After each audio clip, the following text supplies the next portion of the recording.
Okay, I'm here with Jason Witt, the Vanilla Gorilla. Jason, it's been a few months since we talked now. How's life in Kansas City going? Oh, that's great, man. I can't complain. Like I said earlier, we were talking about I got a new puppy who he's a fantastic dog, super intelligent. He's a shepherd mix of some sort, but walked outside to him run around in the kids' pool, just soaking wet, muddy now. So, man, but life is great, man. Thanks for asking. Cool. So we last saw you in the cage in March. So really, how's the preparation? I should say you fight in July 31st against Bryan Barberena, UFC on ESPN 28 at the Apex. So how's the preparation really been going since we last saw you in March? Yeah, it's going great, man. I've made a lot of. I don't want to be cliche and say I'm a changed person, whatever. But I've made a lot of good changes in my life. Inside training and outside of training that really have helped me out a lot in terms of just preparation for this fight. I've been working a lot with Julian Marquez in this fight, and he's very kind of similar to Barberena, but quite a bit bigger. So yeah, it's been really well. Training's going well. It's kind of winding down now, so I'm kind of excited about to get a little bit of rest in. So talk a little bit about Bryan as an opponent. Obviously, he's a guy that's been in the UFC for quite a while now. He's fought the likes of Leon Edwards, Colby Covington, Vincente Luque. Just talk to me about your thoughts on him. Yeah, man, he's a durable fighter. He's like you said, he's been in the UFC for a while. I think he's 6-5 in the UFC. He's fought some top level competition. He really has. Leon Edwards is ranked number 2 or 3 or whatever it is. Vicente Luque, that was a fantastic fight. Yeah. When I'm looking at these fights, I'm not seeing like Vicente just boxed him the whole time. There was no kicks. There wasn't a lot of wrestling. There wasn't a lot of things that I do differently. You know what I mean? I have a really good wrestling game, really good takedown game, really good blend of kind of striking and jiu-jitsu and stuff like that. And so I think with me, I'm just gonna blend all that together, and I think that'll be the factor in the fight. He's good though. He's durable. He's gonna be there. 3 rounds. He's not gonna go away. He doesn't. He has heart for days. So he's a good fighter. He's durable. But I planned for that this whole time. So really, in your mind, your plan is to kind of make this like the Cole Williams fight, right? Yeah. Well, the Cole Williams was a Division 1 or whatever wrestler, and I really thought he would wrestle me more, but he didn't. But yeah, that's kind of the game plan. I don't know if you watched the Colby Covington Bryan Barberena fight, but that's kind of where we're at. But that's what I'm looking for. All right. So you obviously say there, you think you have the edge in that side of things, would you say? Yeah, we haven't seen much. He has good take down defense on the cage. He has good, get back up. Yeah. And he doesn't get tired very often. He will get tired, but yeah, I think that's really where I think my advantage is. And I think my athleticism will take over in there too. So how long ago did you find out about this fight? How much time have you had to get ready? I'd say at least 12 weeks. I've known about it for, I think it was one of the first fights they actually had on this fight card. Yeah. If I'm not mistaken. We didn't even know where the fight was when I heard about it. So we didn't know it was the Apex. We didn't know what it was. They had opening up, like I think it was right around that Jacksonville when things starting to get fans back. I think that was probably about the time I heard about it. So obviously, was that quite refreshing for you? Because during this pandemic, we've seen a lot of fights obviously made in short notice. Did you enjoy having that extra time to get a full camp in again? Yeah, man. Especially, I made my debut on 48 hours notice. And that was a rough, just stressful, fun event. But yeah, get 12 weeks to prepare for somebody like Barberena is really, it's a blessing, and it's what I needed. And I feel a lot better about it than I would have, it was a 2-week camp or whatever it was. And obviously, this is going to be your first fight in the UFC with a crowd, albeit a pretty small crowd in the Apex. Oh.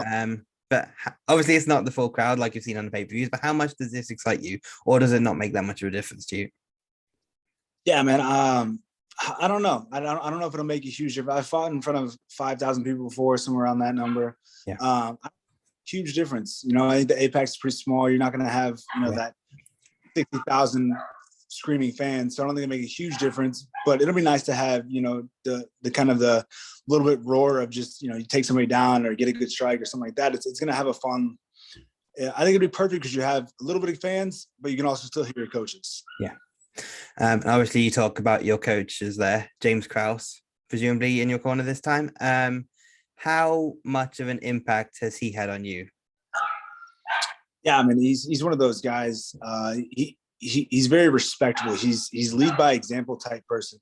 Hard worker, always busy. Had a huge impact. I mean, he's helped me a lot, especially just the mental game of life, the mental game of fighting, stuff like that. And that's been a huge impact. Your dog going crazy in the background there. Yeah. So ass wet because he was in that pool. Yeah. And I can't dry him off, and I'm not letting his ass in all muddy until I dry him off. Yeah. So he's just stuck out there for now. So just talk a little bit about your division as a whole. Obviously, there's a bit of a log jam at the top. How do you see that playing out? We mentioned guys like Colby and Leon earlier. Yeah, say it again. How do I see the division playing out? Yeah, there's a bit of obviously a log jam at the top. How do you see that all evening out? Man, it's a crazy division. I think it's one of the most stacked divisions there is. Definitely in terms of, I mean, we don't get tired, but we have a lot of power. So I mean, you're kind of in the middle of the even keel of 55. Don't get tired, and 85s are a little bit bigger and stuff like that. But I mean, you got a lot of people at the top. You got Usman, who's been very, very dominant. I don't know if a lot of people beat him anytime soon. I'd like to see the Gilbert Burns fight with him again, just because I think Gilbert kind of threw himself out a little bit, kind of burned himself out on himself, and then lost the fight because he got tired instead of bro. Sorry about that. That's all right. Yeah, back division, man. I think it's I don't know how it's gonna play out, but I think it'll be a lot of fun. So obviously, with a win over Barberena, that would put you 2-2 in the UFC. Where do you think that would put you going forward? Man, I'm hoping, and they don't have to. They don't have to do whatever they want to do. I'm hoping they renew it, give me a new contract, and get me going back in the cage again. I'd like to fight another time this year. And I know I'll beat Bryan Barberena. Tough fight, but I know I'll beat Bryan Barberena. But yeah, I'd love to renew the contract, and I got a couple people that I'd like to fight. I think they'd be exciting fights. Fight of the night potential people. I think the Barberena fight is a fight of the night potential for me. And we're both out there swinging. Yeah. So it's your last fight on your deal, is it? Yeah. I had a 4-fight contract, and it's a lot. So how do you feel that puts a bit more pressure on you? Not at all. No? Not at all. No. I mean, look, it's what I've worked to get for. Yeah. You know what I mean? I was in the UFC. I wanted to win a fight in the UFC, and right now I'm just playing the hands dealt. You know what I mean? I had a 4-fight contract. I got very lucky because of COVID to get in the UFC, and right now I'm just enjoying the ride, man. If they want to renew my contract, that's great. If they don't, I'll be sad, but that's the way the world works. So with a win, you would assume they renew your contract. So what sort of names would you have in mind after that? I'm not going to throw that out there just yet. Yep. I'm going to say for the press conference, but I mean, it's a good question, but I'm not looking past Barberena. I know that's going to be a tough 3-round fight. I'm in there to win it. So, that's where I stand out right now. Yeah, that's fair enough. You don't have to give us those names just yet. I get it. Just want to talk quickly about a guy who's been over with you at Glory for a little while now, James Gallagher. Obviously he's got a big fight coming up, but what's he been like to work with? Man, that motherfucker is always happy. Like, that dude is always just. I asked him the other day. I was like, we had a conversation. I was like, bro, is everybody in Ireland like I always see Connor always seems happy. You always seem super happy. He's like, no. He's like, everybody always seems miserable in Ireland. He's like, I think people in America are like the crazy, super happy ones. But man, he's really good. He brings a lot of energy to the room. Yeah. Kind of like a Kevin Kroom. You know what I mean? He brings a lot of energy and a lot of knowledge, just like a striking background, especially. And I've grappled with the dude. I mean, I'm what, the 50 pounds heavier than he is or whatever. And the dude's good, man. I'm not arguing with that. The dude is good. he's just super fun to be around. Just very, very good energy bringing in the room. You obviously say he's got good energy, but he's got that kind of like personality. Does he bring that in the gym at all or not? Not really. I mean, he's confident. You can tell he's confident, but he's super nice, super humble to everybody. You know what I mean? He's never been like an asshole to anybody that I've ever seen. Just quickly before we start wrapping up here, the main event this weekend, TJ Dillashaw, Corey Sandhagen. How do you see that one going? There's a lot of questions to answer in that one. Yeah. In terms of, can TJ still do the same thing he did when he was on the PEDs? Is he the same person or is he not? If I'm betting my money, I'm betting on Sandhagen. I think he's longer, better, just a better striker. And I think it'll be a fun fight. I really do, but I'm going to go with Sandhagen. And we'll throw it forward to your division as well. Usman, Colby, if they end up making that fight, the rematch, how do you see that one going? I think Usman. I still got Usman. I don't think Colby will do anything different than the last fight. It's a great fight. Yeah. I think they had Colby winning the last fight until he TKO'd Colby. But I think Usman's one of those guys who's getting better every day, and I think he's one of those guys that'll really kind of make the rematch better. Just something that came to mind real quick. Your fight next week, opening up the main card. Does that sort of placement really mean anything to you, or you're not really bothered about that? It's exciting. I'm happy about it. I think a couple of friends of mine asked me, how. Bro, you're killing me. Hey, sorry. It's all good. I'm excited about it. My mom asked me, hey, send me the lineup. I can't find your name on the card. So I sent her the whole card. And then I realized I was just on the main card. Yeah. It's exciting. It's fun to be placed there. Yeah. Open the main card. Let's go. I'm in.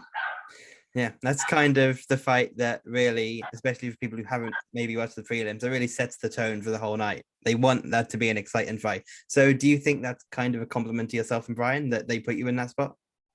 Yeah, I imagine it's more of a compliment to Bryan because he's been in the UFC for longer. But that's fine. I mean, it's I plan on bringing an exciting fight. Like I said, it's gonna be a tough fight, but I plan on bringing fireworks to this fight, and I think it'll be, I honestly believe it'll be a fight of the night potential fight. And to open the night is let's go. It's fun. Just to finish off here, you want to give us a pick or not? You want to give us a prediction? How are you going to get it done? Man, with this fight, it's hard. It's you know what I mean? It can go 3 hard rounds. It can go fight of the night potential. It can go TKO in the second round. It can go either way. It doesn't matter at the end of that. I'm getting my hand raised. Yeah. Awesome. I want to thank you for the time today, Jason. July 31st, Bryan Barberena, as we said, UFC on ESPN 28. Oh, man. Yeah, UFC Apex.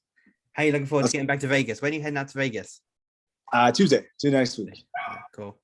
Thanks again for the time. If you want, just shout out where people can keep up with what you're doing on Fight Week and any sponsors you've got if you want. Yeah, for sure. I'm always on Instagram, _Vanilla Gorilla. That's the place I'm at the most. Follow me on that. Man, I appreciate your time. Thanks for hitting me up and getting me on the show, and I appreciate your time. Awesome. Yeah. Likewise. Thanks for coming on. Best of luck on Saturday. And let's go.